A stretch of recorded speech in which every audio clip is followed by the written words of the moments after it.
आप देख रहे हैं समाचार एजेंसी ऑफ इंडिया में साइन न्यूज। इस साल कब है गोपाष्टमी, जानिए शुभ मुहूर्त, पूजा विधि, सब कुछ विस्तार से। सनातन धर्म में यूं ही गाय को माता नहीं कहा जाता है। आप देख, सुन और पढ़ रहे हैं समाचार एजेंसी ऑफ इंडिया की साइन न्यूज के धर्म प्रभाग में विभिन्न जानकारियों के संबंध में। भगवान श्री कृष्ण की मायाओं का साक्षी रहने वाली मथुरा सहित देश भर में गोपाष्टमी का पर्व बहुत ही धूमधाम से हर साल मनाया जाता है। धार्मिक मान्यता के अनुसार कार्तिक माह के शुक्ल पक्ष अष्टमी तिथि पर जगत के पालनहार भगवान श्री कृष्ण ने गोचारण आरंभ किया, इसलिए इसी तिथि पर गोपाष्टमी का त्योहार मनाया जाता है। श्रीमद् भागवत में वर्णन देखने को मिलता है कि भगवान श्री कृष्ण ने गायों के संग खेला करते थे और उन्हें गायों से बहुत ज्यादा प्रेम था। अगर आप भगवान विष्णु जी एवं भगवान श्री कृष्ण जी की आराधना करते हैं और अगर आप विष्णु जी एवं भगवान कृष्ण जी के भक्त हैं, तो कमेंट बॉक्स में जय विष्णु देवा, जय श्री कृष्ण अथवा हरिओम तत्सत लिखना न भूलिए। हिंदू धर्म में साल की शुरुआत से ही एक से बढ़कर एक महत्वपूर्ण त्योहार मनाए जाते हैं, जिनमें होली, दिवाली, दुर्गा पूजा, छठ, रक्षाबंधन, भाई दूज, चित्रगुप्त जयंती, गोवर्धन पूजा, गणेश उत्सव सहित गोपाष्टमी भी शामिल है। ये सभी तीज त्योहार देश भर में बड़े ही धूमधाम से मनाया जाता है। श्रीमद् भगवद गीता में इस बात का जिक्र पाया जाता है कि भगवान श्री कृष्ण गायों के संग खेला करते थे। उन्हें गाय से बेहद अधिक लगाव और प्रेम था, जिस कारण गोपाष्टमी मनाई जाती है।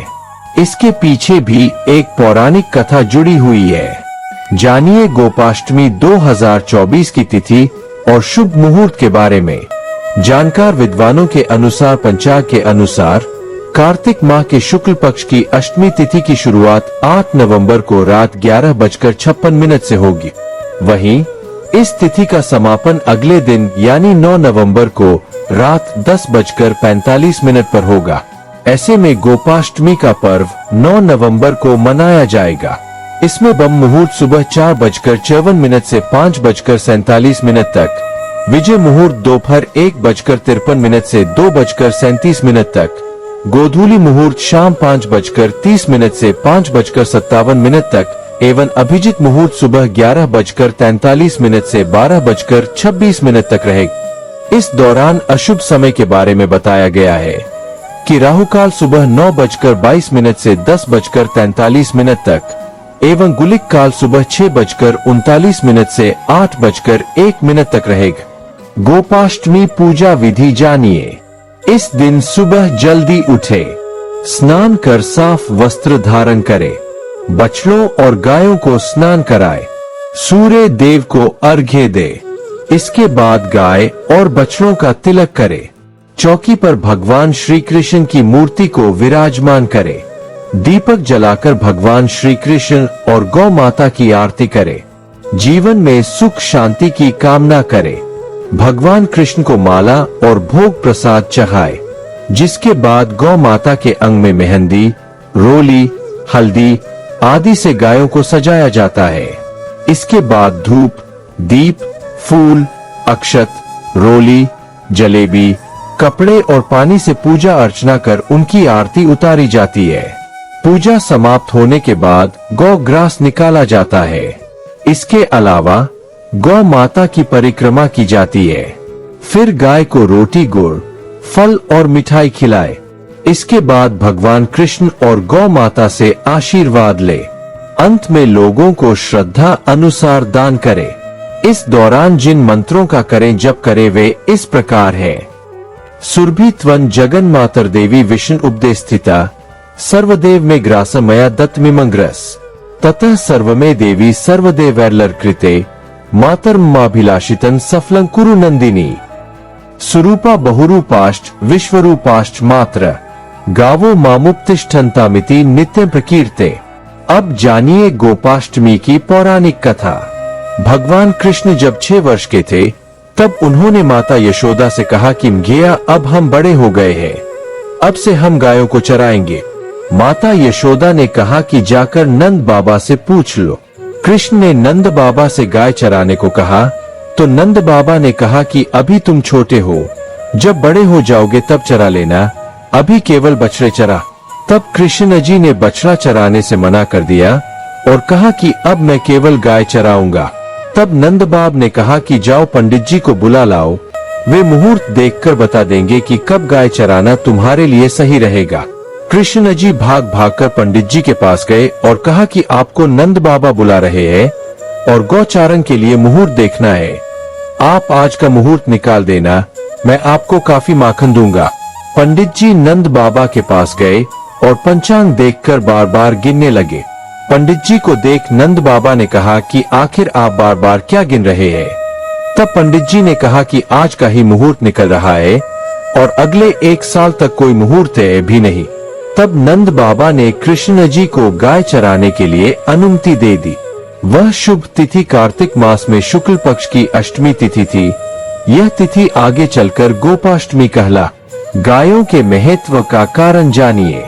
कृष्ण को गाय बहुत प्रिय थी। वे अपने माथे पर गौरज का तिलक लगाते थे। उन्होंने अपने शब्दों और लीलाओं के माध्यम से लोगों को गौ सेवा के प्रति अपना स्नेह दिखाए। इस तरह कृष्ण और बलराम गौरक्षा के प्रतीक है। हिंदू संस्कृति में गायों को कोई साधारण जानवर नहीं माना जाता। गायों को माता माना जाता है। कहा जाता है कि गाय का दूध पीने से हमारा मस्तिष्क अधिक सक्रिय रूप से काम करता है और हम अपने शास्त्रों का विश्लेषण आसानी से कर पाते हैं। शास्त्रों में कहा गया है कि गायों के अंदर 33,000 देवी देवता निवास करते हैं। गाय हमारी समृद्धि का प्रतीक है। गोपाष्टमी का उद्देश्य क्या है जानिए। गोपाष्टमी का मुख्य उद्देश्य गायों की रक्षा करना तथा उनकी सेवा करना है।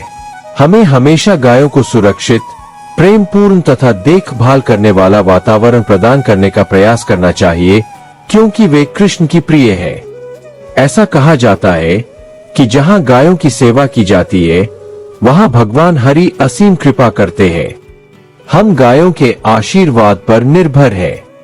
हमें हमेशा गायों की सेवा करनी चाहिए तथा उनकी देखभाल करनी चाहिए।